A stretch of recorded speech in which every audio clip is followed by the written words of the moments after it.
Is it about that time? All right, let's rock and roll. Good evening. Thank you, everybody, for coming out. Certainly appreciate it. Thank you all. This is the... Now it's awkward. It's No, not balanced. doesn't have to be. It's all good. I wanted to be close to them. It's not symmetrical. All right, kids, give me a sec. This is Sorry, War Dad. Stories, Veterans in Gaming. How many veterans do we have in the audience right now? Here's San Antonio, right here, everybody.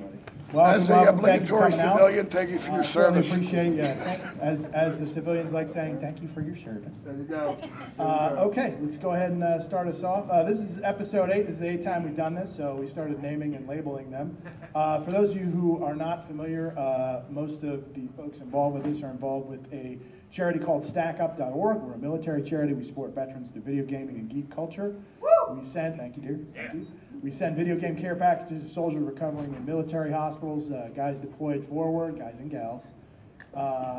We bring veterans to events like this through our air assault program. We fly guys out, sponsor them for all expense-paid trips to various gaming conventions and world championships, studio tours.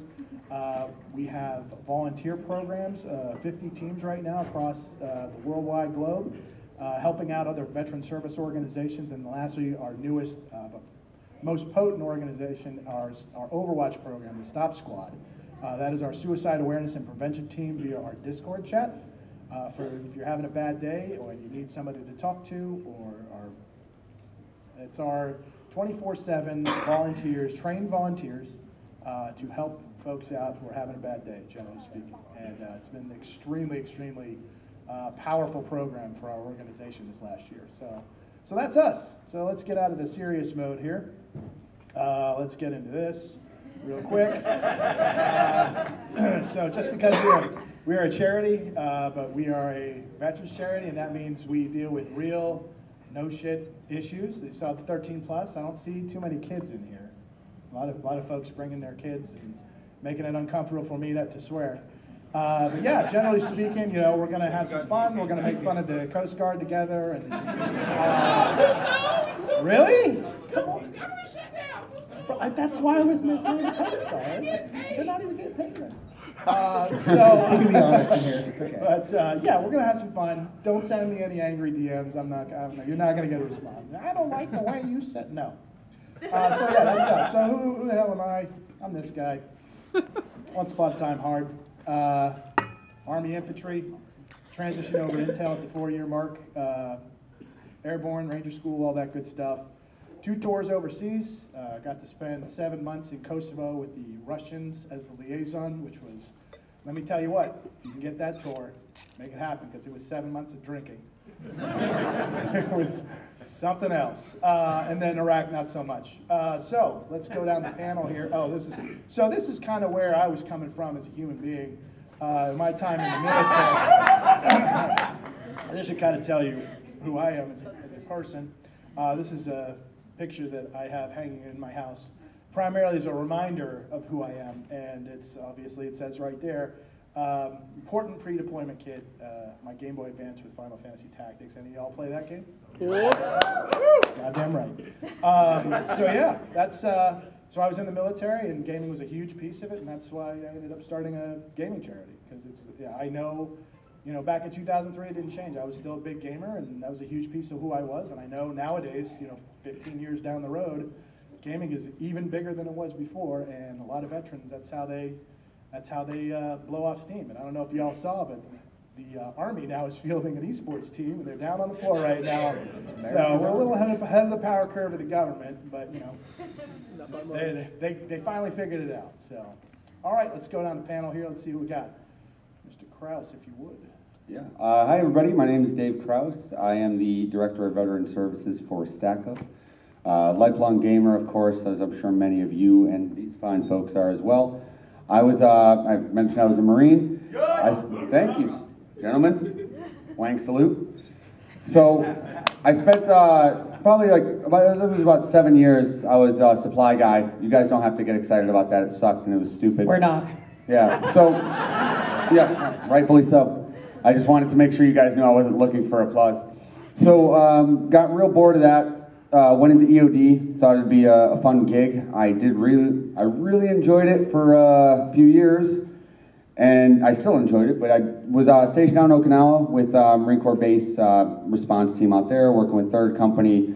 Those pictures are from, I think the one on the right is from my Yuma pre-deployment training, real hardcore stuff there.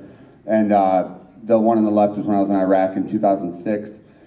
Got this hardware in Cambodia, courtesy of the year 2013. Yeah, it's been 6 years as of this past January 15th. So just actually the day before I flew out to get here, I was drinking beers with my buddies that also survived that wonderful day.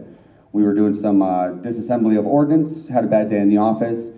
2 years and a retirement later, I met Steve Machuga at Walter Reed and kind of liked what he was doing and started helping out as much as I could. And here I am now full-time, doing the best I can to help get this stuff off the ground and keep the lights on. But I guess that's me in a nutshell. I'm normally a much better talker, but I'm really tired today. You did good. Thank you. Thank you. Proud of you. All right, moving on. Let's see who else we got here. So you may notice our next panelist is not Gabriel Flores because he decided he wasn't going to make it. So fuck that guy. All right, let's go. All right. Slacker. Yeah, right. All right, Ms. Uzi, if you would. Hi guys, I'm Uzi Princess 89, aka Uzi. You can call me Katie. That's my real name, or Uzi. It's up to you. Hi guys. We have some fans. Where's Bork Brigade at? Yeah. Let's go. Let's fucking go. I wonder why we had so many people here. God damn it. So I was. Yeah, they're all for me. Sorry, boss. So I was in the Air Force 2012 to the beginning of 2017, and I actually got off the plane here when I arrived at San Antonio, and I saw the exact spot where I lined up for basic training. Where's the Air Force at? Let's go. Well, And one deployment between all of them. technically, we called my TDY to Curacao a deployment, even though it wasn't really. It was kind of just hanging out on the beach and a lot of alcohol, and I got really tan, and the per diem was insane. This is why we make fun of y'all. I know. And do y'all say "ho"? Did I hear somebody go "ho" from the Air Force? We do, but we shorten it because we need to be different from the Army for some reason. How do you shorten a hood? We can give that to you. You can't have it. It's more like, huh? I like this guy. All right. So I was stationed at Fairchild Air Force Base the entire time, one TDY to Curacao. It was actually a counter-narcotic mission. So I was a cop, and we also did aircraft security. We did security for the AWACS in Curacao. We didn't do anything. The DEA did all the legwork, and they got to take the pictures with the cocaine they seized and everything, all the cool stuff like that. So we didn't do anything, but we all made a lot of money, so it was okay in the end. When I got out, my father died suddenly, very suddenly. He died of a heart attack in his sleep. And 2017 was the worst year of my life. So January 2nd, 2018, that was my first stream on Twitch. So I decided that I was gonna make 2018 a better year, and within 10 months I was partner. And I feel that I've accomplished, thank you.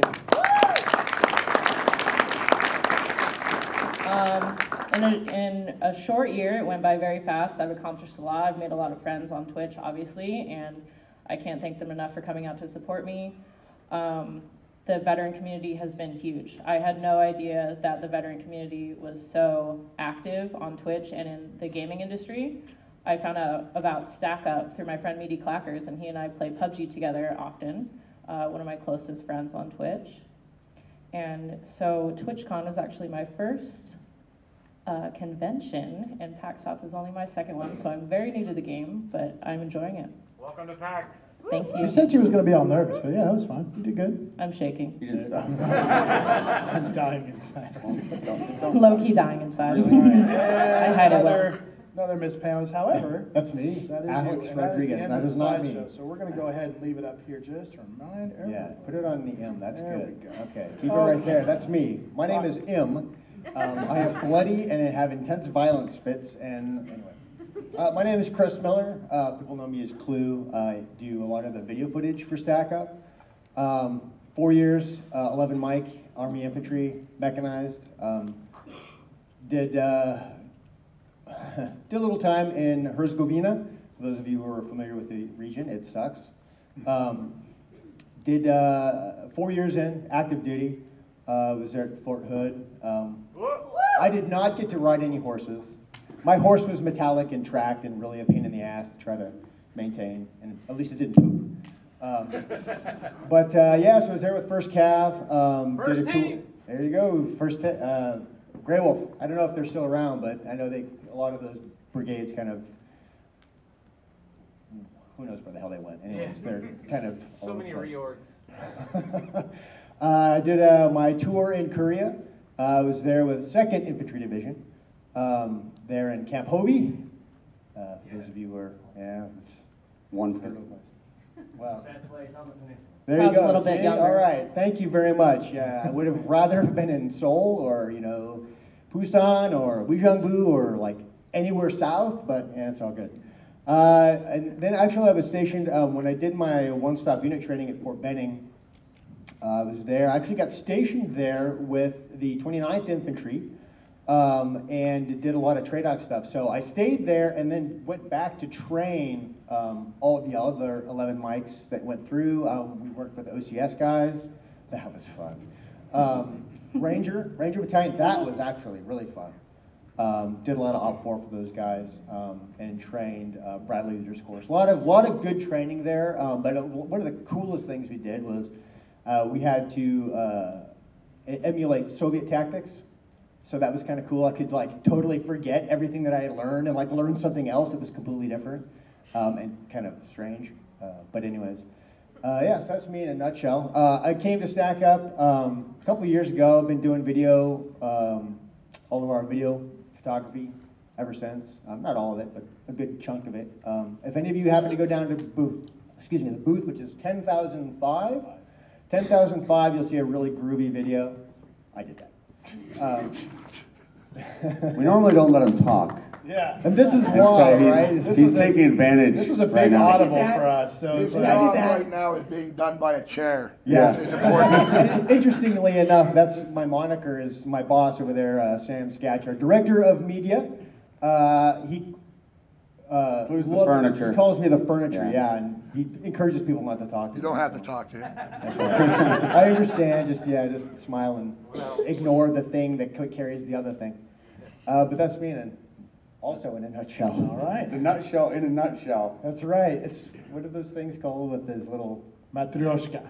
The Russian dolls? That's what it is. You knew what it actually Да, я знаю. You know too well what it is to the point where nobody knew what you meant. I know. Vodka. It's a different That's my generation. only Russian word. All right, Miss Uzi, you came in here. Yes, sir. First off, you're terrified, and I think that's hysterical. Secondly, you said you have Thanks, a boss. really funny story that you wanted to It better tell. be the funniest. So I want, yeah, Sure. we're putting you up first, so go ahead. Sure. So, when you in security forces, which is military police, the Air Force, again, needs to be different, so they call it security forces. When you get to your first base and you're a fresh, brand new airman and you still have stars in your eyes and you still have a positive outlook on life, the NCOs and the salty senior airmen, the E4s, they get together and they decide how to pull a prank on you to embarrass the absolute shit out of you. So they found a sticker that said visitor on it, and when I wasn't looking, they had placed it on my flak. And so I was at the gate all day checking IDs. Very boring work day, by the way. Nothing ever happened at Fairchild except for DUIs, but I worked the day shift, so we never got to deal with that. So I had the visitor sticker on my back all day, and anytime someone would come up to check on me, they said, "Are you new here?" And I'm like, is there something on my face? Or, so someone finally had the heart to tell me what was going on, and my face turned about as red as his shirt or my shirt, and I looked like a complete idiot. But it wasn't as bad as some of the other pranks. They got another girl with, they told her to collect air samples on the flight. No, you guys know what I'm talking about. You already know. They got her with the air sample trick, and if you guys don't know what that is, they told her to grab a garbage bag, collect air from the flight line, which is where all the airplanes live, and they would bring it back to the squadron to test the air. and she fell for it. So luckily, that one was not me. Oh, that is some licking good hazing right there. No, we couldn't call it hazing. I came in 2012, so we couldn't call it that anymore. It did occur, though. We just call it ball busting now. Yeah, they did Fort Bragg. Let's see, what do we got? The Chemlight batteries. Ask the Pricky 6, ID10T forms. ID10T. Ooh, that's a good one, yeah. Did you ever get the toe back blast bag? No. Blinker Toe fluid. blast. The toe back blast bag. You need to put that over the toe launchers anyways. So for those of you civilians who are here and are just curious what the shit we're all talking about, what happens is she was talking about general pranks that the senior enlisted folks play on each other and sometimes the officer. Although I got taped up by my boys. I just came. Yeah. Oh well. All right. Hold on a sec. Well, hold on. So generally speaking, they will get they'll make up random items for you to get from the supply sergeant or the supply office. Blinker fluid. Yeah. Yeah. There you go. That's another good one. What is it? We get a couple a week in my office coming in. week? Yeah, man. How many people are you going through? Well, Or it's is all this I the was same supply at the stupid time. Well, they're all No, dumb, we no, know it that. So when I was in supply, you'd have these guys coming down from the maintenance office or from the flight, like, from all these different shops. So like whenever people were getting new joints and they wanted to screw with them, they'd send them down for ID10T forms or for blinker fluid or for something like that. And so we'd have them out there back like, oh yeah, it's back there in the warehouse. Go ahead, they'll help you out. And they would just let these guys wander So you around. made it worse, is what you're Yeah, saying. exactly. Go to the CP and find me a pricky 9. Just My- in there, my job. in there like a giant Walmart, like they're shopping, their booklet out. And I was a Lance Corporal back then. Any opportunity that I had to pass some of my misery onto somebody else, you'd be a fool not to. Very nice. Very nice. All right. So I've already heard a lot of his stories, and we'll get to it. And some of y'all have heard mine. Clue, I want to hear some stories from you. What do you got? Okay, so I've got a good gaming story. It's less of a gaming story and more of like a geek story, but it has kind of like gaming overtones. NTC is a rotation that we would do every year or so. National Training Center. It's out in California. I'm Californian, please don't judge me. So it's out in the desert, and we sit underneath these giant, I don't know, they're like awnings, giant awnings. And it's supposed to like protect you from the desert sun, which is everywhere, but being underneath those awnings somehow helps. I don't know. And so one of the things that I did, I was a lot more, being an infantryman, you get a lot of different personalities. And they're not generally very good personalities in the sense that if I say the word cerebral, I get my ass kicked. So I'm trying to be, I wasn't exactly I'm a smarter person than the average bear. And so one of the things that I liked to do is I liked to read a lot. And the things that I would read were like programming manuals. So I was teaching myself while I was an infantryman to program C++ because I wanted to be a game developer, right? But I didn't really have a computer that I could use that had like compilers and stuff like that. And so I would write down, so I had these little pocket notebooks. And so I would be writing down my C code. And then when I had a computer eventually, that I would come back and transcribe it and do all that kind of stuff. Well, I would take these books out to NTC, and I would be reading them. And I remember my first sergeant was walking around, and NCOs, when they don't have anything better to do, they find something for you to do to amuse them. So essentially, I'm sitting here, I'm minding my own business. I'm sitting under this deflector shield, and I'm reading this book, and my first sergeant comes up and says, "Miller, what do you think you're doing?" So I, put the book down, you stand up, parade dress, right? When you talk to your NCOs, and at least in the Army, I don't know about the Marines, you probably just don't do anything except drool on yourself and regurgitate crayons. Yeah, pretty much. So I get up and I go to my parade dress and say, "I'm just reading, First Sergeant." "What the hell are you reading?" "Oh, First Sergeant, it's C++ book on how to teach yourself, how to program." And he looks at me and he goes, "If you want to program, I got a program for you." And so he goes out and he decides that his idea of a program is a PT program. So, yeah, you can imagine how that worked out, wearing your flak vest, your K-pot, while holding your weapon, and you're in 120-degree desert heat. Should have been in Mop 4.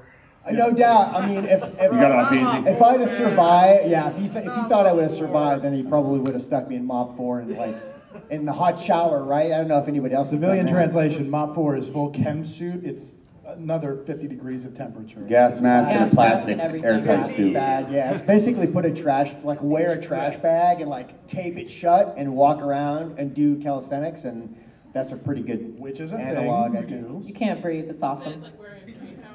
Yes, Yes. exactly. Except it also has charcoal in it, and so when you take it off, you are completely covered from head to toe in charcoal. You have not lived until you've been in MOP 4 with a bomb suit on top of it. It is the devil. Oh my God! Yeah. All right, you so got let's me- hear about your PT program. Was that, Oh. it? That was just like, oh, he's just making you run laps or something? Yeah, it was pretty nasty. It was go out here and well, it included also going to all of the so they have these trash cans.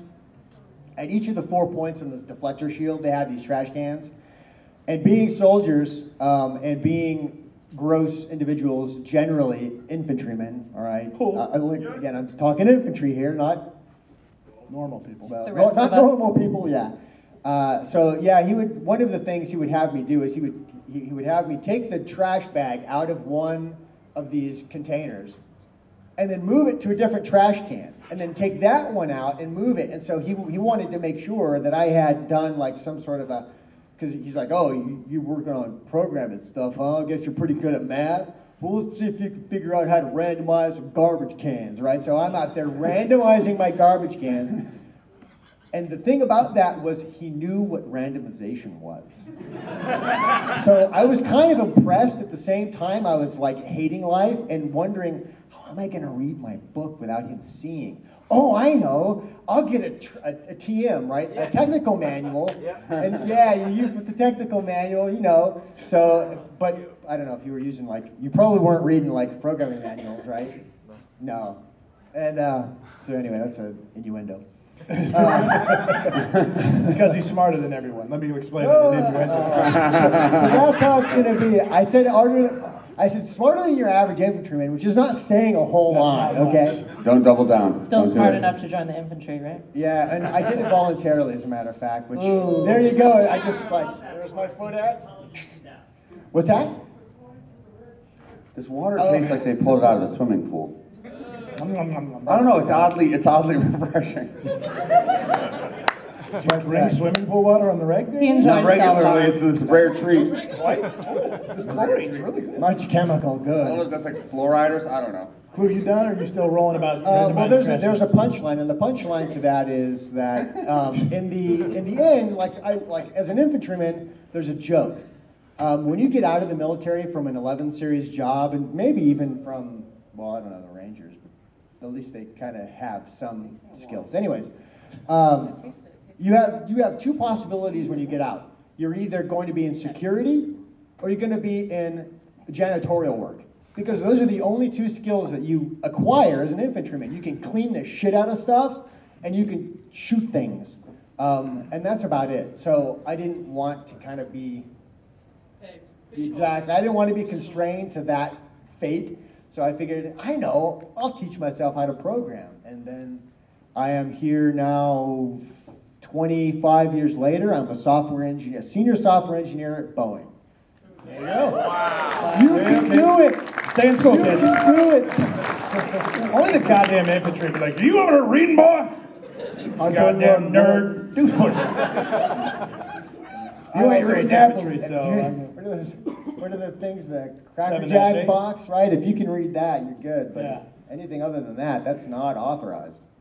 All right, Dave. Hit us. What do you got for us this time? Damn. All Let's out of see. stories. I'm never out of stories. I'm out of like quick thinking. Hey, were they still doing? Tell us about that water. Go ahead. The water? Were they still doing the Marines ordnance training at Redstone when you went through? No, actually. Marine Corps EOD. EOD is explosive ordnance disposal. For those of you who don't know, it's bomb squad. It's the guys that are crazy enough to be willing to work on bombs, but not so crazy that you're not useful to the military in doing so. Redstone Arsenal, I believe, is where the Army and maybe the Air Force, but definitely the Army sends these young, the new recruits coming into the EOD field. They Air Force basically EOD doesn't do anything. They go through They really they go through this I know. course at Redstone, and then they come out to Eglin, to EOD school proper. And that's to my knowledge that was still going on when I was going through EOD school. I think they have a different thing going on now. But for the Marine Corps, because you can't join the Marine Corps as an EOD tech. You have to have at least an enlistment under your belt. You have to be like 21. Like there's all these little stipulations as they're trying to weed out young dumb Marines from coming into the EOD community. They're trying to get the more responsible ones, the guys who know what they're getting into. So for us, we do a little bit of on-the-job training wherever you're at, and then they send you down to the Panhandle of Florida for EOD school, and you spend about a year there.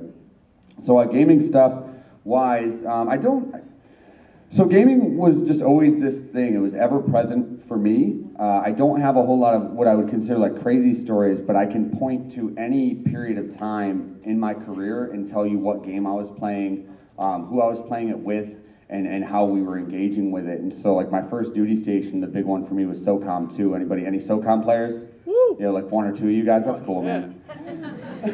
They're bringing it back, I think. I don't know, who cares? So I say that every year. yeah, every Bringing year. it back. This is the year, guys. So we had a like a 6-man clan on SOCOM 2, which is a PS2 game, and I got like a hard drive so I could play in like the broadband adapter and all this stuff. And what was neat about it for me at the time was it was my first duty station, so I was at E2 when I got there, and picked up E3 like shortly after. But in that clan, it was me, a couple of my corporals at a time where like at a point in my career where like you did not talk to people who were NCO or above. Like I just didn't. I really wasn't allowed to. It's like I kind of worked with a bunch of assholes too. Good dudes, very close with them now and then later on, but like when they like to haze us a little bit, so I would literally get yelled at for looking at them. Like if I was sitting in the front of the office facing away from them, and they'd be behind me, and like if I turned around and what the fuck are you looking at, Kraus? I'm like, I'm sorry. And I turn around and get back to work. But that was at work, God, right? I missed that. Yeah, right? But after you go home for the day, some of those guys I was hopping on SOCOM 2 with, and it was just this way that I had to connect with those guys on a level playing field. And it was me, a couple of my NCOs, and then we actually had a gunnery sergeant from our sister squadron who was like the armory chief. And so we were a clan, and we get out there and killed digital people together. And it was a good time, and we had our clan, we wrote our names on the wall. Like they had this deli in Cherry Point, they had markers, and they'd have military people write their names on the wall. Were they right red crayons? No, they were black Sharpies. Otherwise, they'd all disappeared, right? How often do you try? What's the cran budget look like for a deli? So they had these Sharpies.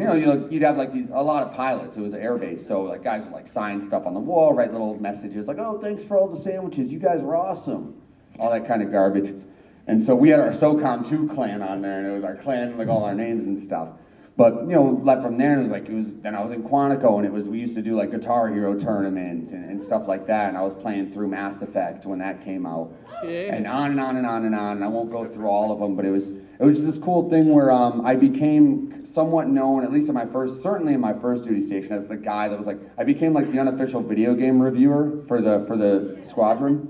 And so guys in the barracks were "Hey, I'm thinking about getting this game, bro. What do you know? But you're a gamer nerd. What do you think about this?" And so I'd be "Well, I heard this, and this is what I think, and I think you might like this." I'd just go down the list and run through with it. But then, fast forward many years later to me being an EOD tech operating out of Okinawa. We were emergency response. It was we would owe the other guys in my team. Some of them were gamers, some of them weren't. But I ended up kind of instituting this thing where every Friday night everybody would come to my house. My wife and I would, cook some food on the grill, get some beer, and I taught them all how to play Soul Calibur 2. So I'd have our Soul Calibur. No, it wasn't 2. It was I think it was 4 at the time. And I did this because I'm pretty good at Soul Calibur 4, and I just wanted an excuse to beat the shit out of people in Soul Calibur. So eventually they got good, and it was a fair match. But for months, it was just me railing on these guys every Friday. But we had a good time. Those ended up being guys that I played through Borderlands with, and after I got hurt, we stayed connected and played through Borderlands 2 together. So it was always there, and I could go on and on. I have a million stories about that, but it was this cool thing where even when we were working together, we could, you deal, Iraq was the same way, but it's like here was this thing that we could come play Fight Night round two on the projector after work. That was Dan, our events manager, who's not here and would have been representing the Navy for us, but he's not, I'm the talker, right, obviously. Dan, we met in Iraq in 2006. He was a RP in the Navy, which is a religious program specialist. His call sign was God's Gunman. And he used to go out on patrol with the chaplain. Chaplains are non-combatants. They don't carry weapons, so they bring a guy whose job is to shoot and get shot on behalf of the chaplain, and that was our guy, Dan. And they had one-eye projectors for the chaplain's office for religious services. Dan nicked one of the one-eye projectors. We put it up in his can, put a PlayStation 2 on it, and he had like this home theater set up in like when we were in Iraq, and we'd all freaking play Fight Night and watch movies on it. Good times. But for any of you guys that have been downrange and stuff, like the video games is just kind of this constant thing in my life, and it's been like an integral part of every step of my journey, both before, during, and then of course now after. And it's a very powerful tool, and it extends beyond the having something to do aspect of it. But I guess that's story time is one of the great things too, in particular. And this is your stories are really good. Kind of. Thank you. But it was a really good story, dude. It sucked, and here's why. Put it in the story basket. I'm trying to give you a compliment. Jeez.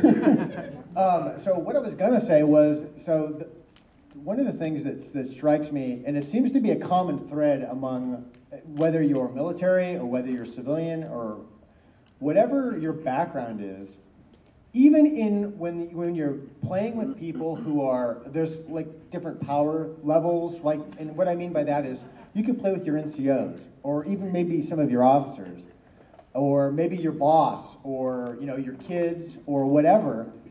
There's always a mechanism, like gaming is an equilibrium. There's like an equalizer, right? Until you get smoked by your NCO because you're kicking his ass. But while you're actually playing, it's good. That gunny took 3 weeks of leave when SOCOM 3 came out. Just so you can play? 3 freaking weeks of leave. We went to his house and he was sitting there in like, I don't know, like PT short, like a raggedy t-shirt, like he had his little command center, so he was just freaking playing SOCOM. We were so jealous. Everyone took leave when Fallout 4 came out. That was the big thing when I was nice. Hey, real quick, before we start launching into some more stuff, we got a mic up here. We're going to take some questions for the panel. If anybody has anything, you want to start lining up here. Yeah. If not, we'll just keep talking until y'all leave. This is true. Oh, here we go. Tammy, I see you. It better be a good question, Tammy. Damn good question. There's a precedent. All right, go ahead and introduce yourself. Hi, I'm Rihanna. Hi, Rihanna. This isn't a Which gaming- branch are you with, Rihanna? I don't know. You would turn around and show the crowd. There you go. All right. Oh. It says Air Force for those of you Marines that can't read. Is that y'all's new camouflage? Yeah, is it? That's the actually new Air tie-dye. Force camouflage pattern. Yeah. All right, go ahead, man. What do you got for us? This isn't really like pertain to gaming, but All right, sit down. No, go ahead. Sorry, I'm Get him I out can't of help here. it. I can't help it. in the Air Force, do you guys PT?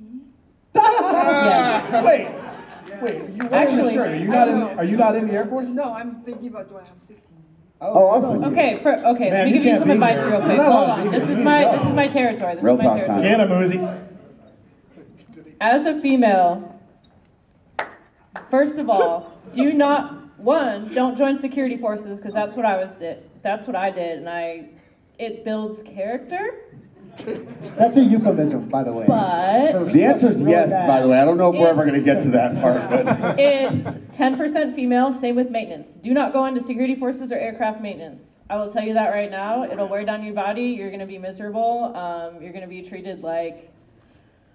A dude.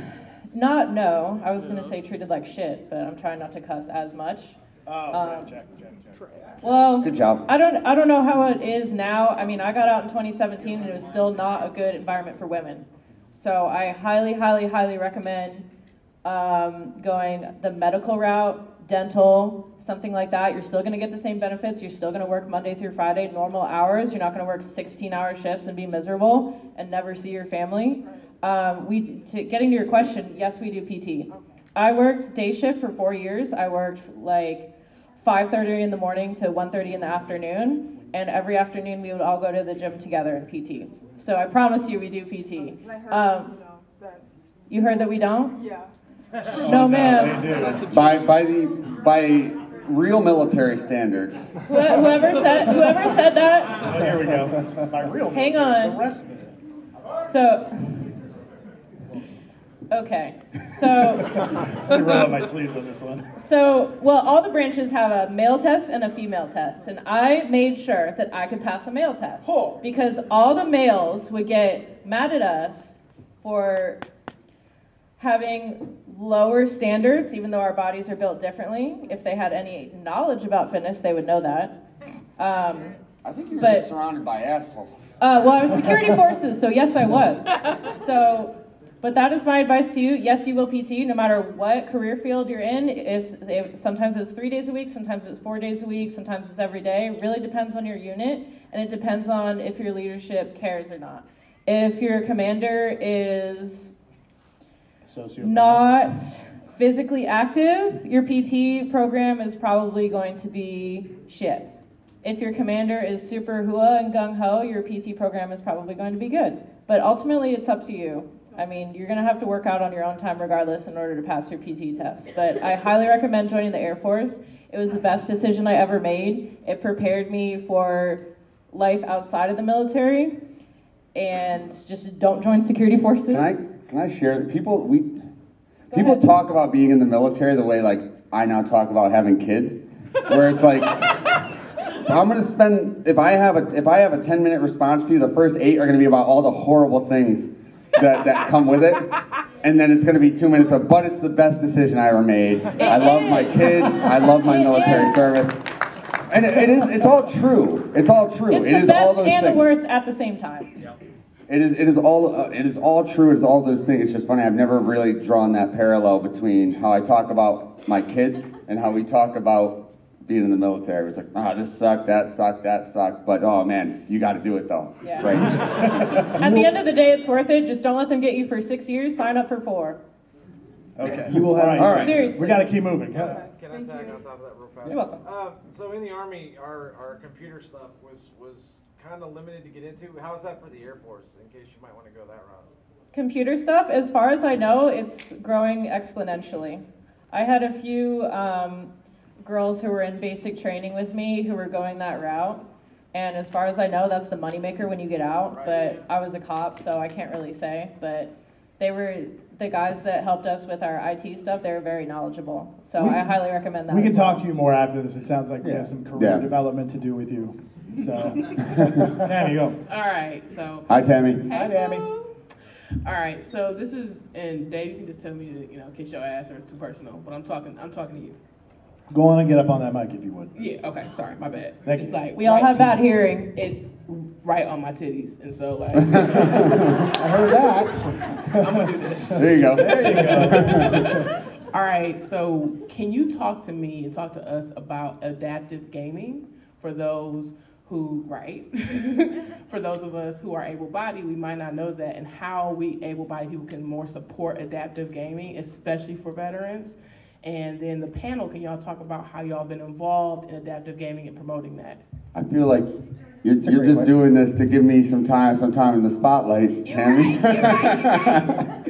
All right, so without taking over the rest of the panel, adaptive gaming. So what was the first part of that, Tammy? Let me speak directly to the questions you asked. So talk about how adaptive, how did you get introduced to adaptive? How did I get introduced to adaptive? Okay, so you guys may or may not have noticed, I am not 100% complete with my original factory parts. He's a Jedi. This was, like I said, parting gift from Cambodia. So I lost my left hand, a transradial amputee, which is a fancy way of saying I lost it like halfway up the forearm, or at least that's where I'm at now. So no left hand, lost the left eye, big gamer, right? We already talked about that. So how do you engage in an activity that typically requires fine motor skills of both of your hands? So I woke up in Walter Reed, kind of like this mission in my head of like, all right, there's a few things I got to knock out, right? And on the short list of things that I was going to need to figure out, gaming was one of the top 3. And so I'd had some experience cutting my teeth on electronics, making IEDs, taking them apart, all that fun EOD stuff. And said, well, I know how to work a soldering iron. Maybe I can gut one of these controllers and put some new switches in and put them in places where I can reach them. I had a decent level of success with it on my own, but I really didn't get it. It didn't click for me until I met another guy that was doing that. He was making custom controllers for veterans at Walter Reed. So he and I linked up. It's ultimately how I met Steve.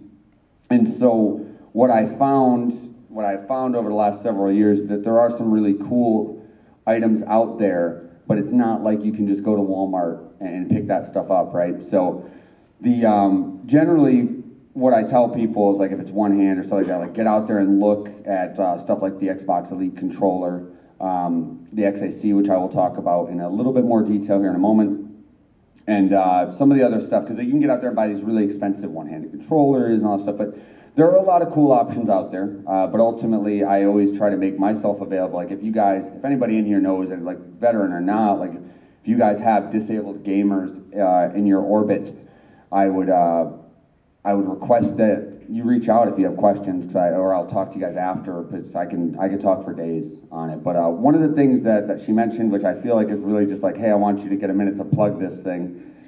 Yeah. was I had the very good fortune of working with Microsoft for a few years to develop what is now known as the Xbox Adaptive Controller. Anybody familiar with that? Hands? A couple of you guys? Awesome. Great. So if you don't know, the Xbox Adaptive Controller is a white rectangular device that looks like a DJ Hero controller. And what it does is it has a number of basically headphone jacks on the back. Each of those jacks pertains to a button on a traditional Xbox controller, and you can create your own custom micro switches and stuff, and it plugs right into it, and it's all plug and play, so that way you can get folks back into the game with a variety of mobility issues, missing limbs, all that stuff. So that was something that that same partner of mine that really got me into the adaptive charity space, I mostly pitched to Microsoft like 4 years and some change ago, and then for 3.5 years we had to keep our mouths shut while we worked on this really, really cool piece of technology. It is now out and available to the world at a very reasonable price point. I was very impressed by Microsoft. It's like $100. And right out of the box, you can get people back into the game. So I see a few folks in chairs. And I don't know, there's always anybody here got disabilities that impact your ability to play video games at all? Anybody in here? I see a couple of you. I would love, if you have any questions, I will talk all night with y'all. Or if you know somebody. But yeah, as I Like mentioned. you said, yeah. So no, there's some very cool adaptive stuff out there. That has been my side mission as I've rolled around with Stack Up these past few years, and it's something very near and dear to my heart. And I've had the good fortune of being able to talk to some developers and impact accessibility in games. There's a few games on the show floor that I've spoken to. Here we go. Yeah. You gonna do it? What? Yeah, I thought you were gonna do the messenger pitch. Oh no, I'm not. I love the Messenger though, but if you want me to. No, If no, you haven't we're checked out the short on Messenger, time. go ahead. But no, All right, we gotta keep moving. yeah, though. keep it moving. So Tammy, thank you. All right, next up. Hi, I was going to ask you about how, do you think that gaming is therapeutic when you're in the service? And if it is, do you find, can you see a future where it could be used to help treat maybe even PTSD? Yes. Yeah, that's a big part. Can I of what jump it is on this we one do. real quick? Absolutely, please. So I was diagnosed with PTSD in 2016, and it was it didn't happen like you would normally expect from a military member. Mine was actually from sexual assault. So I was diagnosed in 2016, and 2017 was rough for me. Obviously, I mentioned earlier my father had died suddenly, everything like that. I was transitioning back into civilian life at the same time. While I was I didn't have much time for gaming, but once I started the Twitch channel and I started making friends online, and I met guys from Stack Up, guys from Military Gaming League, who I'm now heavily involved with, it helped me so much. I was having panic attacks, depression, anxiety, flashbacks, you name it.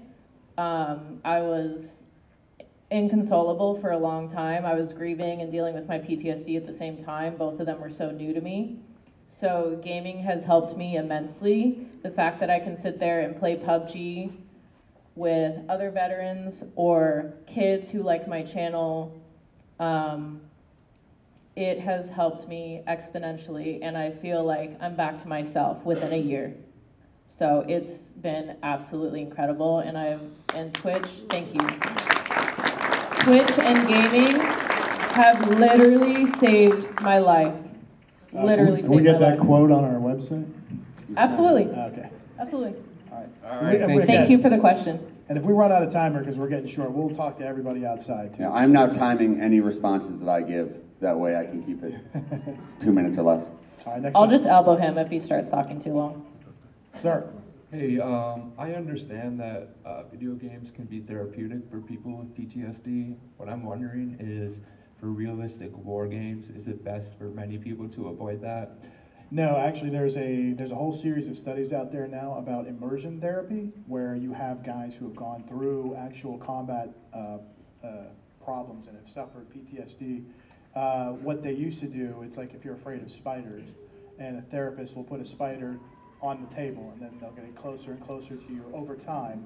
So you just get over it in essence, and it's called immersion therapy. Gaming and military shooters is they're working on that right now to see what the reality is in that. I have a little bit on that. Go actually. ahead. I don't know if you're familiar with a game called Arma. No. Or Squad, I think is kind of like an analog to it. It's a very realistic. Oh, yeah, sure. You know Squad? Yep. So Arm is kind of the same thing in that it's a very realistic shooter, and it's like it deals with ballistics, and it has like the sound system in it is really extraordinary. Like the round snaps by you before you hear the report of the shot. Wow. Just things like that. And I remember I started playing that game, and the first time I got into an ambush, I had to step away from it because you start hearing that snap, snap, snap of those rounds going by, and I had to just back away. But I came back to it, and the more it was hard. It wasn't easy to deal with, but the more that happened, the more I was able to reconcile that this is a game, this isn't reality. I don't have to check my corners when I'm going outside, or in my house, or if I'm going out to the grocery store. I'm safe. This is okay. So it takes a little bit of time, but I would agree that the immersion therapy is helpful, but it's not easy. And I'm not going to speak on this because I know we need to keep it moving, but if anybody is curious about immersion therapy, I can speak to that quite a bit, actually. It's the fact that I have this job is incredible, considering the first convention I ever went to was after I got hurt. I lasted about 30 minutes before my wife had to drag my frozen corpse out of there. Like, I couldn't do it, and now I do conventions for a living. So I will happily talk about immersion therapy. But All right, there you go. All right, I just wanted to say thank you for your service and thank you for being here. I appreciate you guys. Oh, thank you. Thank you. Appreciate it.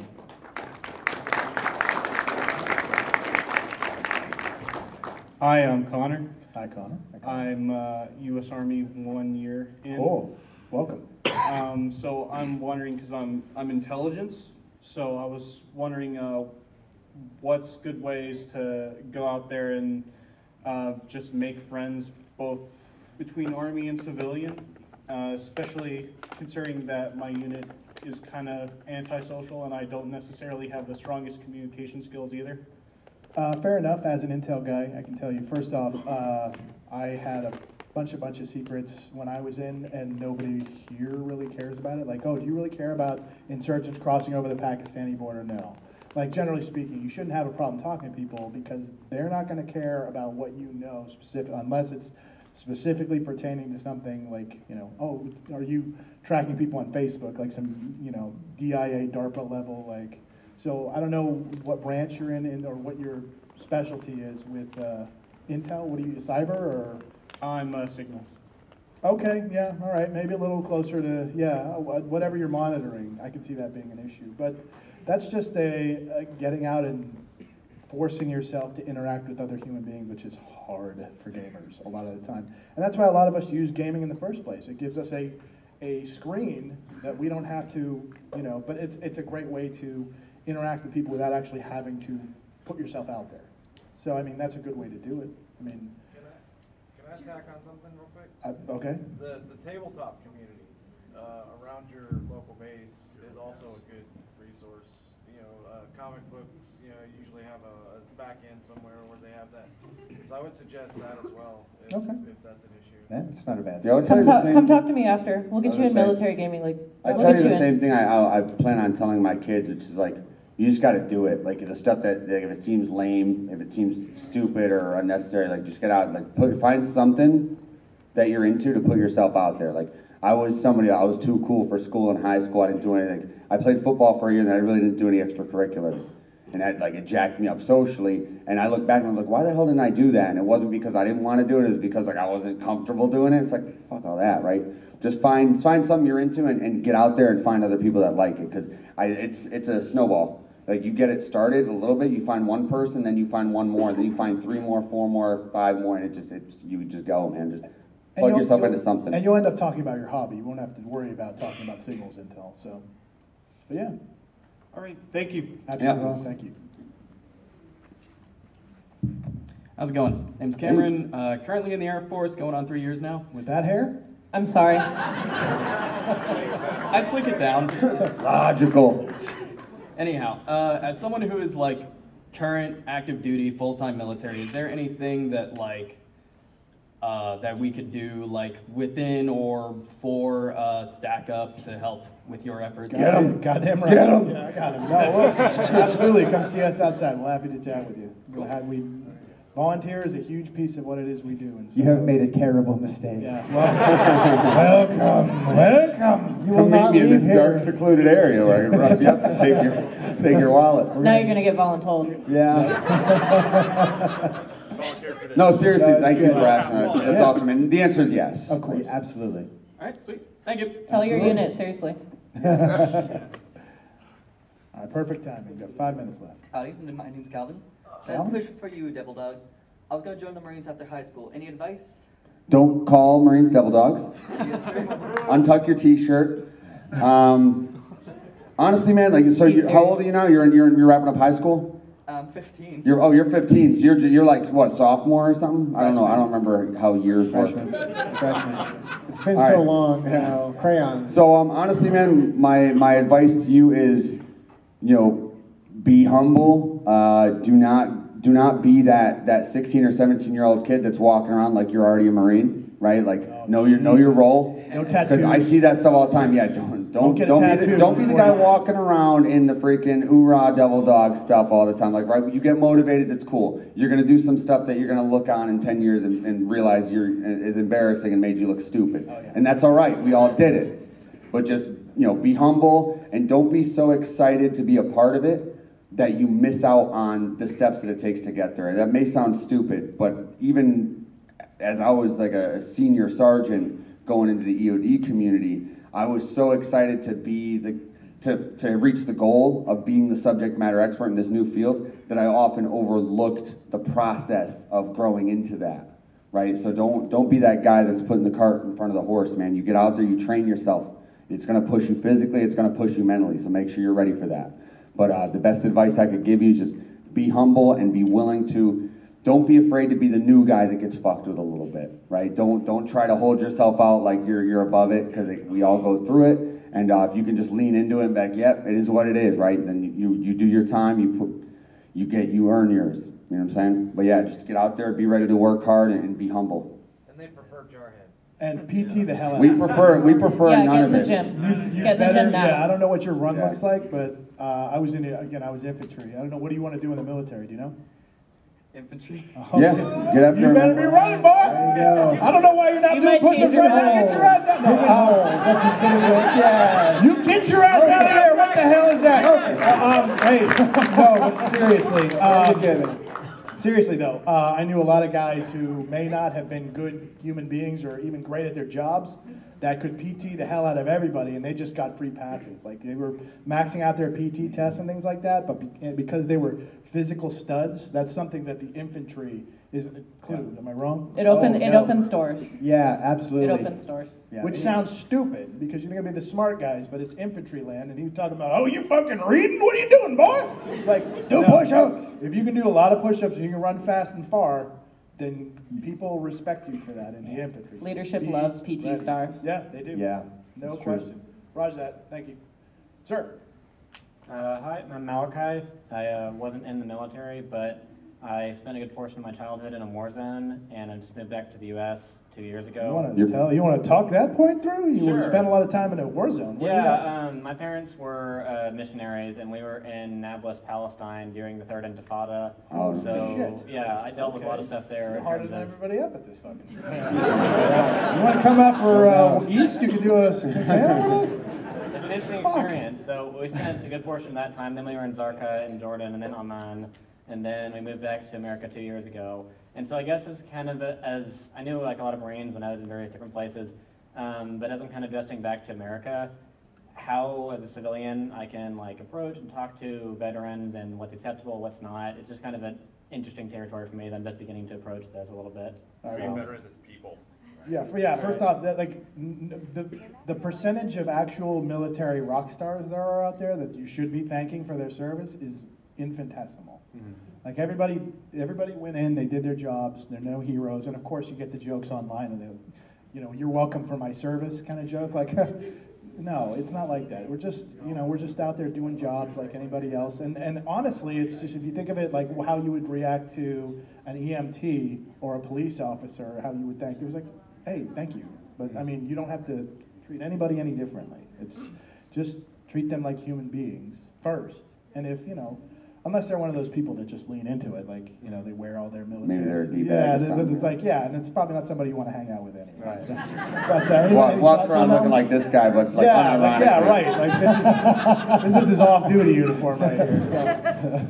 As long as you don't ask them how many people they killed. That's really the only great thing. one. Yeah, don't do that. As a general But rule of thumb, yeah. we're no better than you know what I'm saying? You live through shit too, you know what I mean? So, I talk to a lot of people online, and they have PTSD from car accidents and abusive relationships and different things, and I don't ever see myself as above them just because I served for 4 years. I mean, I didn't do shit anyway, so, we're just human beings.